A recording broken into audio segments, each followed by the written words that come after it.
1999 July 26న కార్గిల్లో భారత త్రివర్ణ పతాకం రెపరెపలాడింది. ఉగ్రవాదుల ముసుగులో పాక్ అరాచక క్రీడను తిప్పికొట్టింది భారత సైన్యం. కాశ్మీర్లో పాగా వేయాలనుకున్న పాక్ కుటిల ప్రయత్నానికి భారత జవాన్లు చెక్ పెట్టారు. పాకిస్తాన్పై భారత్ సాధించిన చారిత్రాత్మక విజయాన్ని స్మరించుకుంటూ నాడు భరతమాత కోసం ప్రాణాలర్పించిన వీర జవాన్లను తలుచుకుంటూ ప్రతి ఏటా కార్గిల్ విజయ్ దివస్ ను చేసుకుంటున్నాం.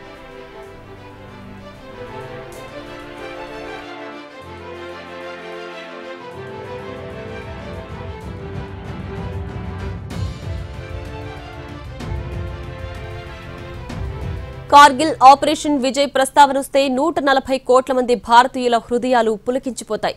ఈ విజయం సామాన్యమైంది కాదు. మంచు కొండలపై మాటు వేసి భారత్ను దొంగ దెబ్బతీయాలన్న పాక్ పన్నాగాన్ని మన సైన్యం సమర్థవంతంగా ఎదుర్కొని ఆ దేశాన్ని చావు దెబ్బ కొట్టింది. మన జవాన్లు ఆ సమయంలో చూపిన అసామాన్యమైన తెగువ, ధైర్యమే భారత్కు విజయాన్ని తెచ్చిపెట్టాయి. 1999లో జూలై 26న పాకిస్తాన్ భారత సైన్యాన్ని మట్టి కరిపించింది. దురాక్రమణకు దిగిన పాకిస్తాన్ను కదన రంగంలో మట్టి కరిపించి భారత్ తిరుగులేని విజయాన్ని సాధించింది. అందుకే కార్గిల్ వార్ హీరోలకు భారతావని సలాం చేస్తోంది.